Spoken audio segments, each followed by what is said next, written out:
Hello friends, welcome back to my YouTube channel.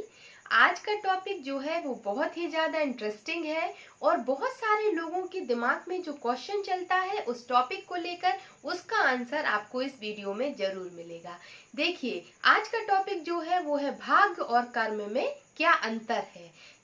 कई लोग भाग्य को ज्यादा वैल्यू देते हैं और कई लोग कर्म को ज्यादा वैल्यू देते हैं। तो इसमें क्या अंतर है, आज की वीडियो में हम ये जानते हैं। और चलिए आज की वीडियो को स्टार्ट करते हैं। देखिए, भाग्य और कर्म ये दोनों का जो रिलेशन है या हम मानेंगे जो इसमें समानता है वो क्या है। देखिए, कई लोग ये क्या करते हैं कि भाग्य पर भरोसा करते हैं, मतलब वो अपनी किस्मत पर भरोसा करते हैं, कर्म को ज्यादा वैल्यू नहीं देते। वो बोलते हैं कि अगर हमारी भाग्य में होगा, हमारी किस्मत में होगा तो हमको जरूर मिलेगा।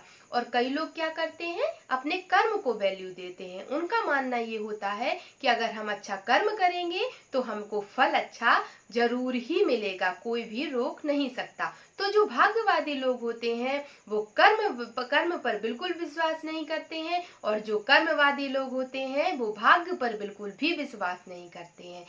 तो अब इन दोनों में हमें ये समझना होगा कि इन दोनों में समानता क्या है। तो इसके बारे में मैं आपको एक बहुत अच्छा उदाहरण देती हूँ। देखिए, एक समय की बात थी, जो नारद ऋषि थे वो ऊपर जब भगवान के पास गए तो वो भगवान से बोले कि हे प्रभु, हे भगवान, मैं जब नीचे आज पृथ्वी पर गया, मैंने चारों तरफ में पृथ्वी पर देख रहा था कि पृथ्वी पर क्या हो रहा है। तो मैंने ये देखा कि प्रभु, वहां तो आपकी स्थिति डामाडोल हो रही है, आपकी स्थिति नीचे गिरती हुई नजर आ रही है। तो उन्होंने कहा कि अरे, भगवान ने कहा अरे ऐसा ऐसा नहीं हो सकता नारद। उन्होंने बोला नहीं, मैं सच में ये देखकर आया हूँ, जो लोग पाप कर रहे हैं वो फल फूल रहे हैं, और जो सत्य के मार्ग पर चल रहे हैं उनके साथ बुरा हो रहा है। तो प्रभु, ये ऐसा कैसे हो रहा है।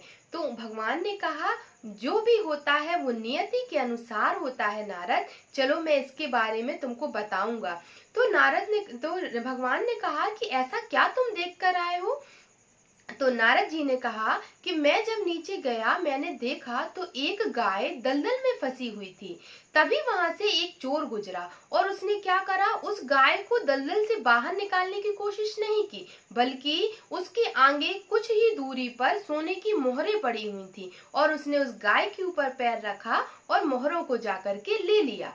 और ठीक दूसरी बार वो तो वहां से मोहरे लेकर भाग गया, उसने गाय को निकालने की बिल्कुल कोशिश नहीं की। और दूसरे टाइम जब वहां से एक साधु निकला तो उसने क्या करा, जो गाय दलदल में फंसी हुई थी उसने बहुत कोशिश की, और कोशिश करके थक हार के अपनी पूरी हिम्मत जुटा करके उस गाय को उस दलदल से निकाल दिया। मतलब उसने एक अच्छा कर्म किया, सत्य के मार्ग पर चला और उसने क्या किया, उस गाय को बाहर निकाल दिया। और जैसे ही बाहर निकाला और साधु जैसे ही आगे बढ़ा, थोड़े ही आगे बढ़ने पर एक गड्ढा था और साधु क्या हुआ, गड्ढे में गिर गया। तो नारद जी बोले कि मैंने जब ये दृश्य देखा प्रभु, तो मैं अचरज में पड़ गया कि जिस चोर ने उस जो मरने वाली गाय थी उसको नहीं निकाला और उसको सोने की मोहरें मिल गईं, और जो एक सही मार्ग पर चल रहा था साधु, उसने इतना अच्छा कर्म किया, इतना अच्छे से निकाला, उसके बाद भी उस गड्ढे में जाकर गिर गया। तो भगवान ने कहा कि देखो नारद, जो चोर था उसके भाग्य में एक सोने का पूरा खजाना था, पर उसके पाप की वजह से उसको सिर्फ कुछ मोहरें ही मिली, और जो साधु था अगले ही पल उसकी मौत होने वाली थी। पर उसने जो एक सत्य के मार्ग पे चला और उसने एक पुण्य कर्म किया, उसकी वजह से वो उसको जो उसकी बड़ी परेशानी थी वो छोटे रूप में निकल गई, मन माना कि वो केवल गड्ढे में ही गिरा। तो देखिए, अब आप समझ गए होंगे कि भाग्य और कर्म का क्या संबंध है। हमारे लिए भाग्य कब बनता है, जो हम कर्म करते हैं। हम जो कर्म करते हैं वही हमारा भाग्य बनता है। भाग्य अपने मन से नहीं बनता है। अगर हम अच्छा कर्म करते हैं तो हमारा भाग्य बनता है, और जिस बारे में हमें पता नहीं होता है वो एक खजाना होता है।